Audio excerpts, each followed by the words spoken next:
Weeping may stay all night, but by morning, joy. I will turn their mourning into laughter and their sadness into joy. Let me hear joy and celebration again. I have said these things to you so that my joy will be in you and your joy will be complete. When they saw the star, they were filled with joy. Do not be afraid.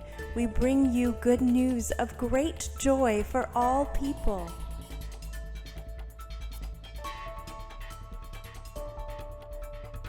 Joy. Rediscover the joy of Christmas.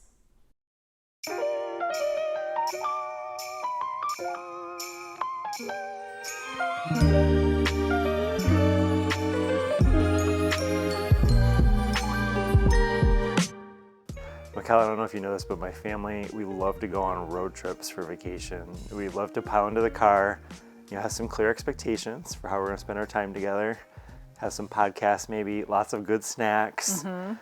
We get in the car and we love to drive somewhere. This past summer, we went to Wyoming and to Colorado. Wow. And over the course of our trip, we spent over 60 hours in the car together.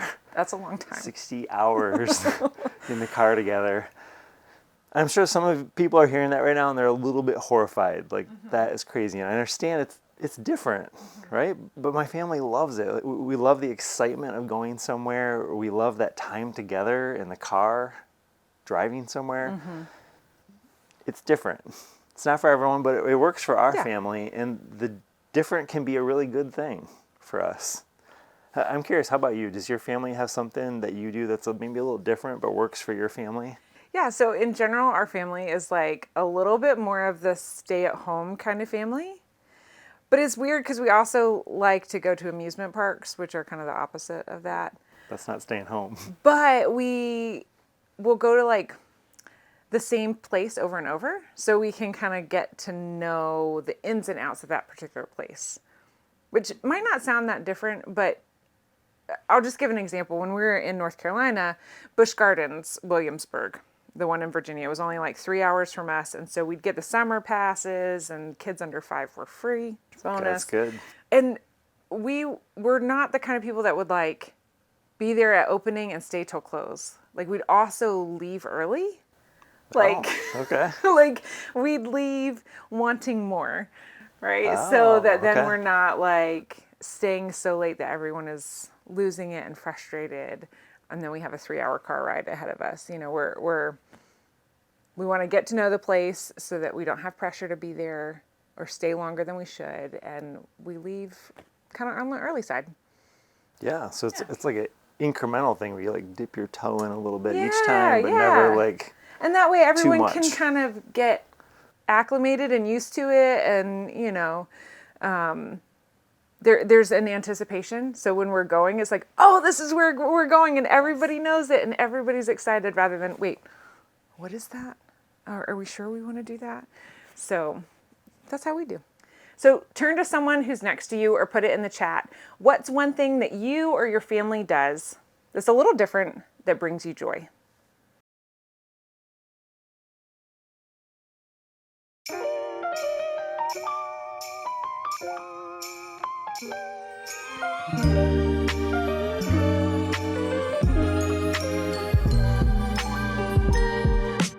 So Mikkel, today we are starting a new series called Rediscovering the Joy of Christmas. I'm really excited about this series. We're going to be taking a deeper look at the Christmas story and the joy that we find through that. And this series is based on a series originally given at Church of the Resurrection by Adam Hamilton. The stuff we're talking about today, it actually originally comes from a guy named Gary Hardin. We're using the message to bridge us from our last series, If Money Talked, into this content for Christmas today, where we're going to be talking about rediscovering the joy of Christmas. Yeah, it's so exciting. So let's talk about joy this morning. So we're going to get into all the complexity and the nuance of joy throughout this series, but we have to start somewhere. And when I think of joy and I think of the Bible, the first place that I think of is Philippians. And when I think of Philippians, it's this letter that Paul writes. We're taught he wrote it from a prison cell, and it's this letter that's just suffused with joy. It's filled with joy, and it's a joy that Paul is sharing with the people at Philippi, but it's also a letter where the people at Philippi also seem to have some joy through the interaction they have with Paul and his ministry. Yeah, and through their financial giving even. And that we're heading into a Christmas season that's not always suffused with joy, but sometimes it's just like filled up with stuff.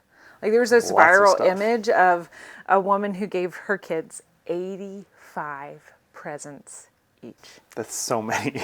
Like I can't even wrap my head around like the stuff. Like where does that all go in your house? In that she wrapped all of them. That's so much work. We're going to be inundated with advertisements and pressure from our family and our friends and just the people around us to fill this time with stuff. It's supposed to be the happiest time of year, but all these messages about stuff just kind of creep in. Like I've seen almost every year. It's funny when we were talking, you and Tom had not seen this, but almost every year, multiple times a year, I see this social media thing about giving your kids 24 books. One book for every day leading up The whole season of Advent. to Christmas. Yeah, and I'm like, well, I love books, Yeah. but that's a lot of books. And where do they all go? Especially for your family. No. 24 books per kid. That's so much. Yes. Like I give my kids one book a year usually, and still I'm like every year, oh my gosh, books there's everywhere. so many books. Like if we're not careful in all of that, it's really easy to make it all the way through the Christmas season, all the way to January 1st, and like realize we actually didn't have much joy. We just had pressure. We just gave everyone a bunch of challenges at the end of the If Money Talk series, but we have one more challenge today. One last one. And I think it's a challenge that a lot of people are up for because it's not a new challenge. It's a challenge that we've been giving people regularly every year for the past several years around Christmas. It's a challenge related to Christmas and our Christmas offering. And it's a challenge about celebrating Christmas differently and finding the joy of celebrating differently. And the challenge is this. The challenge is to give away as much as you spend on Christmas. This is my first Christmas season It is. here with Sycamore Creek. And Yeah, welcome to it. Welcome to the challenge. Like, I know there are probably other people who are also here for the first time, and like maybe like me, they're feeling a little anxious. Because at this point, my oldest son is 13, or I think he will be, but like he turns 13 next week when we're filming, but whatever, yeah. And so we have some traditions that are hard to break. We have like things that it's hard to change those things. And so when we're talking about giving half of our Christmas budget away, what do we mean by that? So when it comes to Christmas, most of us think of Christmas giving as gift exchanges. So we give something to someone, they give us something in return, and there's this like trying to match the gifts so that like they're appropriate and kind of on the same level from one person to the next. And let's be honest about what that is. That's not really generosity. It's a gift exchange. So several years ago, we issued this challenge as a church. And the challenge is that whatever you would spend on those gift exchanges, whatever you would spend on Christmas parties, things like that you would spend an equal amount and just give it away. Now, what we mean by that is, so say your Christmas budget was $500. Rather than just $500 for gift exchanges, you'd also do $500 where you give it away. Or say your Christmas budget was $200. Rather than just $200 for gift exchanges, you'd give $200 away. And what we've encouraged you to do as part of that is the part you give away, well, one of the places you can give it away to is Sycamore Creek's Christmas offering. So this sounds great, but also kind of difficult to just start doing. Like, do you have any recommendations for where people could get started? Well, for some of us, it could be what I just presented. You had a certain amount in your budget and you just double it and you give that much away. But for most of us, that's not what we can do, right? And this is where you get into the difficulty of navigating traditions, like you said, because It might mean that if $500 was our budget, we need to somehow reduce our gift exchange amount to $250 so we can give away $250. And that's going to take some work to figure that out. So this is a really different way to celebrate Christmas. And it will take some time, like we've said, to embrace. So take a step this year, take another step next year. And it kind of reminds me of like we're celebrating Jesus' birthday here, right? Jesus' birthday. Jesus' birthday. It's not my birthday. I do not like my to birthday. celebrate my birthday, but this is not what this is about. And so these are some ways that we can look outward to celebrate Jesus' birthday through generosity. So what we're describing is a way of taking the attention off of ourselves and putting it back on Jesus to celebrate Jesus. And I think we could all agree that probably one of the best ways to celebrate Jesus is to think of others and to be generous to others. Absolutely.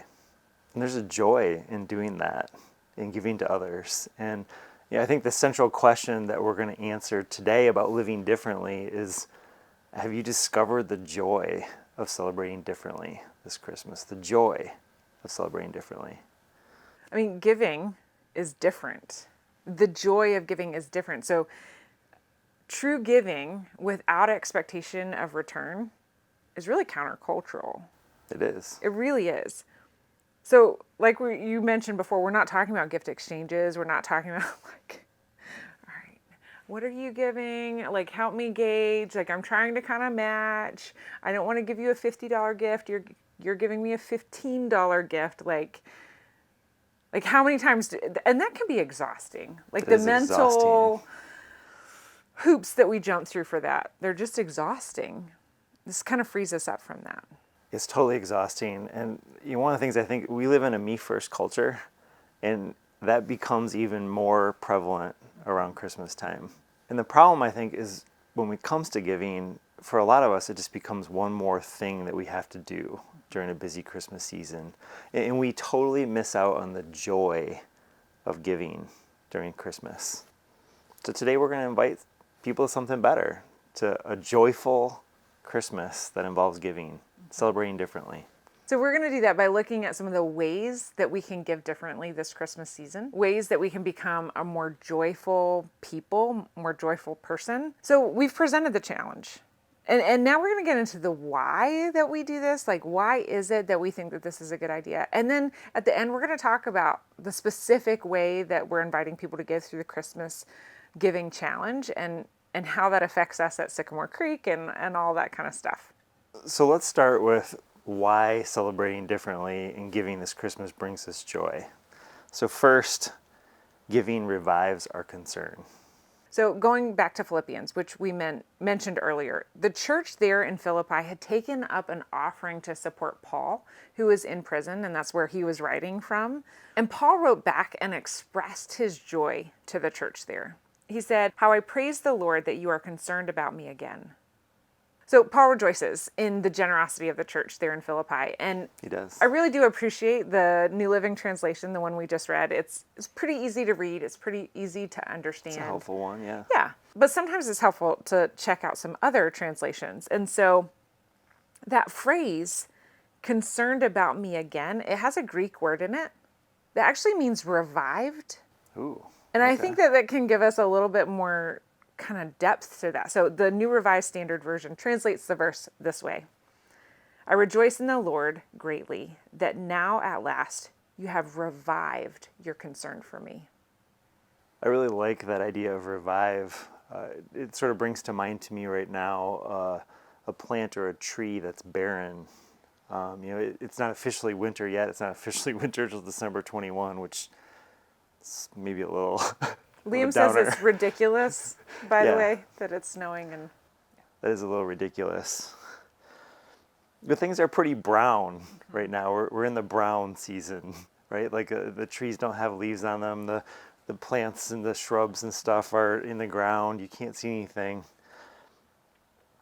But next spring, the trees and the plants are going to bud, and they're going to leaf out, and they're going to blossom, and they will grow. And in the same way, the church in Philippi had been brown and barren, and now because they gave, because they were generous, they're concern is revived. It's like a new shoot is growing up out of them. With the gift of money that they sent Paul, there's a blossoming, a reviving that's occurring of their concern for Paul. Yeah. Giving revives our concern because giving takes the focus off ourselves and puts it on to something or someone else. Giving is joyful because it's tangible. It's a tangible way that we can express our concern for someone. And giving is so powerful because it allows us to see beyond ourselves and beyond our stuff. And that brings us to our next question for discussion. When was the time you experienced the revival of your concern through giving your time or money to a person or cause?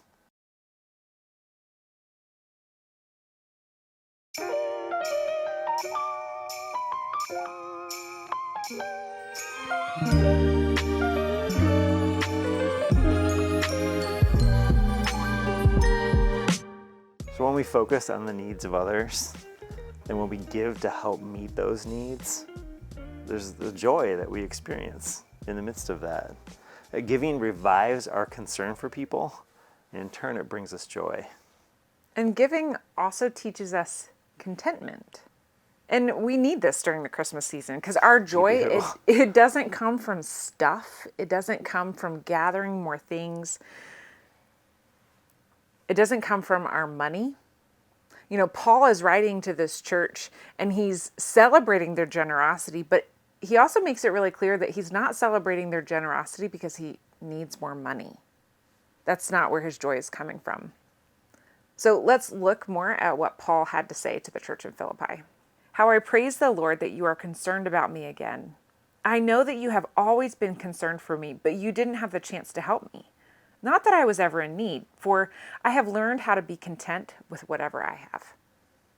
Paul had learned how to be content. And well, for most of us, this is not a season of contentment. And whether it's gifts or stuff, or even if it's like the expectations we have for time with family and for how that might go, it's really easy to go through this season and to not be content.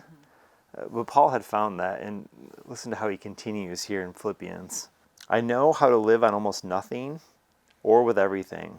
I have learned the secret of living in every situation, whether it is with a full stomach or empty, with plenty or little, for I can do everything through Christ who gives me strength. Paul had learned how to be content with whatever he had, and I don't know about you, Mikkel, but that sounds really good to me, to be able to live that way. Paul had found joy in life not because of how much money he had or because of what his circumstances were. It wasn't about how nice his house was or him having the latest phone or a nice car. He found his joy in contentment. He learned contentment. And we've probably all heard about contentment, right? Yeah, we have. But have you thought about the word content? So the Greek Stoics talked about being content as being self-sufficient. Okay. Like having all of your needs met. But that can't really be what Paul's talking about here because he's also talking about not having enough food, right? Not having enough to eat and not having all the things that he needs. And so, like, that's not having a need met. That's not being self-sufficient. So he's got to be talking about something else. When Paul talks about contentment and that sufficiency, it's not a sufficiency that comes from himself. It's not internal to Paul. It's a sufficiency in Christ. Paul believed that whether you were naked or clothed, hungry or full, whether you had what you needed or you didn't, if you had Christ, that was enough. And that's real contentment. That's a powerful thought. And it's also echoed by the writer of Hebrews who wrote, "Don't love money, be satisfied with what you have, for God has said, I will never fail you, I will never abandon you." We're all going to experience the pressure this Christmas to find our joy in stuff, in material things, and particularly to focus throughout the season on what we don't have. And the problem with that approach is it leads to and it develops chronic dissatisfaction within us. And chronic dissatisfaction will make it seem like we never have enough, whatever enough might be for us. This reminds me of a story of an older woman who had spent her whole life like downsizing and like getting rid of the things I mean, clearly I have some things, you know. Just a couple things. Just a few Christmas things. And she had a neighbor move into the house next door, and he's like got every electronic gadget and all the things and all the furniture and all kinds of stuff. Yes. And she's just watching him move in, and she calls out to him, "Hey, neighbor, if you find that you don't have something you need, let me know. I'll teach you how to live without it." Didn't see where that was going. Mm-hmm. Contentment is not really about giving up our desires. Contentment is about living with a sense of the adequacy of God. It's living with a conviction that God is enough for every need that we might face. I mean, this Christmas, we're going to be facing relationship needs. We're going to face financial needs. We're going to face stuff needs, right? We are. And this is a sense that, like, in the midst of all of those needs, God is enough for us. We can give and find contentment. We can give, and when we give, we find joy in the midst of that. Because we know that God will supply all of our needs. We can be fully content through our relationship with God. Celebrating differently this Christmas by giving teaches us contentment, and giving also makes us partners in ministry. Partners in ministry. That should be a familiar phrase for anyone who's been around Sycamore Creek. I'm starting to get the language. I'm starting to get, all of that. We don't have membership at Sycamore Creek. We partner together in ministry. And we get this idea about partnering in ministry from Philippians 4, where Paul concludes in verse 14, "Even so, you have done well to share with me in my present difficulty." So the church in Philippi had sent Paul a financial gift. And Paul says they've shared with him in his present difficulty. And that word for share is really similar to our word for fellowship. Oh, interesting. And the word involves partnership. So Paul is tirelessly doing God's work, and he's making that connection that through their financial gift, they're partnering with him in that ministry. They're together. Yeah, they're partnering with him to advance God's kingdom. In God's kingdom, rights are made wrong. In God's kingdom, there's justice for the oppressed. In God's kingdom, there's enough for those who have little. In God's kingdom, there are relationships for the lonely. In God's kingdom, there's hope for those who have despair. In God's kingdom, there's joy, because there's a joy in partnering with each other to do this work. That's fun. It's a joy to partner with other believers to advance God's kingdom. And one of the ways we can partner with one another in advancing God's kingdom is through the Sycamore Creek Christmas offering. We're there. We made it back again. You've probably heard the phrase, the biggest bang for your buck. It's a very common phrase. You're looking for the most features and the most value, right, for the least amount of input that you put into it. And I'm not going to overstate this and say that the Christmas offering is the biggest bang for your buck, but it does definitely give us a bigger bang for our buck, because when we join our resources together, they go so much further and they make so much more of an impact.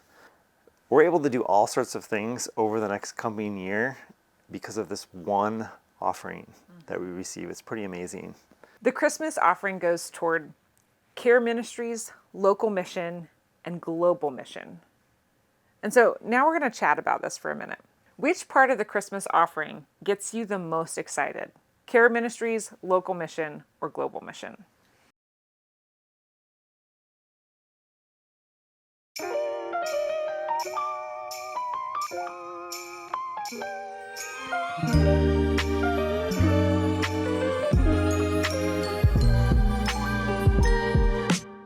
So Mikkel, let's take a closer look at these things that the Christmas offering goes toward. These are really critical things that help us to accomplish, as we said, a lot throughout the next year. And we'd love to have people partner with us in the mission that we are going to accomplish this upcoming year. Yeah. So as you know, I've just finished up my listening tour. And one of the things that I heard over and over is how much people appreciate the Christmas offering, and like seeing the way that like the money that comes into the church, it goes out into the community. It supports people in the community. And so they know that it's not just like staying in the church. There's something really meaningful and powerful about that. Makes a difference. So I'm really excited to talk about this for a little bit and for people to really see what is happening with this money that we're gathering through the Christmas challenge. So first, our care ministries, they make a huge difference in our communities in Potterville and in South Lansing. So part of that impact is made through Tom Fox, our Sycamore Creek Church care pastor. We pay Tom's salary through the Christmas offering. Tom not only cares for people in our church through things like funerals and hospital visits and just kind of general pastoral care, but he also cares for people in our community through things like rent assistance, gas, and like all kinds of material Lots of different needs. things Like he he does. coordinates all of that. It's really pretty amazing. It is amazing. Tom Fox is a huge asset to our church and to all of our campuses, including our new Eastwood campus. And I think one of the ways he's so helpful is he helps us manage the giving that we have in directing it to help people who have needs. And I've personally experienced how amazing Tom Fox is. He's gone on vacation before and I get left to fill a need. And there's a lot of work that goes into it. We don't just hand out money to people. We make sure that it's directed towards a specific need. And there's some checking in that has to happen with that. If someone needs assistance with rent, we don't just pay them the money, we pay it to the company that they're renting from. And to get all that coordinated and to match it up, it's a lot of work. And Tom Fox does a wonderful job of making sure that we're using this money to help care for people in ways that are effective. And with some of that assistance that we provide, particularly with something like rent assistance, it's the difference for a person between having a home and being homeless. And that's a huge difference in someone's life. Huge. Now, all those things that we just talked about, those fall under the category of care ministries. Thank you for your giving to the Christmas offering that allows Sycamore Creek to care for people. And the Christmas offering also helps us to reach out to our local communities in mission. So I'm really excited to experience in 2023, like the full year of all the things that we do. It's going to be amazing. It's really exciting. So like at South Lansing, we're going to have opportunities to grow and develop our relationship with Mount Hope STEAM School. So through that partnership, we support teachers and their work through the Christmas offering. We've had cupcakes for the teachers. We continue to build and develop our relationship with Ash, who's the owner of the Marathon gas station. And we'll continue to do a gas giveaway to mark the beginning of Lent. Yeah, on Fat Tuesday. Fat Tuesday. And reaching out in local mission also helps continue to do the work of anti-racism in our communities and working toward racial equity, which is such an important part of this local mission. For the Potterville campus, we're continuing our relationship with the Potterville schools. Each year we do a back to school bash where we give away hundreds of free backpacks filled with school supplies. This past year we gave away over 120 backpacks to kids in the Potterville school district. We also provided every teacher with a gift bag filled with things like Kleenex and Clorox wipes and hand sanitizer and stuff like that, just basic supplies for their classrooms to help meet that need. We also continue to build and develop relationships with local businesses in the Potterville area. Like, we do a free car wash each year for Maundy Thursday as part of Easter week. We also kick off the season of Lent with a gas giveaway on Fat Tuesday or Mardi Gras or whatever we want to call it. That really blesses our community and makes a difference and helps us to partner with those local businesses. And these are just a few of the things that we've done in the past year. And so I get really excited about what's coming in the future. And as we add on, like the future Eastwood campus, I'm excited to build on the history that's already there, right? So like Asbury United Methodist has this history of the tiny pantry where there's non-perishable food items for anyone who's in need. They have a Thanksgiving food box giveaway. And they have the community garden. So these are things that are already there, and then they're just going to be developed over time. And I'm just like, it's really exciting to think and dream about where that could go. So thank you for partnering with Sycamore Creek Church through the Christmas offering to reach out to local communities. Finally, our Christmas offering has an impact through global missions. Sycamore Creek is a United Methodist church, and each year through the Christmas offering, we're a United Methodist church. We don't wear it on our sleeve, but it is there. We are a United Methodist church, and each year through the Christmas offering, we partner with our United Methodist church particularly through our ministry shares, to have a global impact around the world, to share Jesus with people. Now, sometimes that means, just talking with people about Jesus, but for a lot of places in the world, sharing God's love with people is helping them in some tangible, physical way, whether that's through medical attention or through clean water, or through housing, or whatever it might be, to help people to improve their quality of life. It's a way that we share the good news of Jesus with them. Our Christmas offering, also, a portion of it goes to Dr. Meir to sort of undergird the program that we're supporting Dr. Meir with. Dr. Meir is a doctor in Nicaragua. She feeds over 50 kids a week.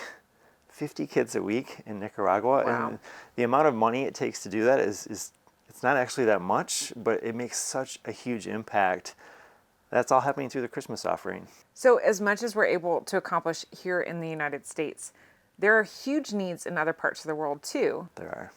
And your giving to the Christmas offering makes a tremendous impact all over the world. And part of that is because the bang for your buck, it's just greater in other parts of the world. The dollar goes further, it stretches more, and more people are impacted because of that giving. So thank you for partnering with Sycamore Creek to make a global impact through the Christmas offering. Through all of this that we've talked about today, there's a real joy that is available to us this Christmas, a real joy. And I get it. I know that this season that we're entering, it's really difficult for many of us. So we'll be talking about that more next week in the message on joy in the darkness. And yet I think a concrete step that we can all take toward experiencing more joy this Christmas is to celebrate differently by giving. When we take that Christmas challenge and give away as much as we spend, we'll find that our concern is revived and we care about others this Christmas season. We'll find a greater contentment through a season that's marked by not enough. It's a season that's marked by not enough and what we don't have. We'll be partners in the mission of Jesus, this baby that we celebrate at Christmas, who would grow up to teach us and heal us and give his life for us. Celebrating differently at Christmas is ultimately impactful because it points us to the center this Christmas season. God's love for us shown through the person of Jesus Christ. Let's rediscover maybe for the 40th time, the 50th time, the 60th time, the joy this Christmas of living differently.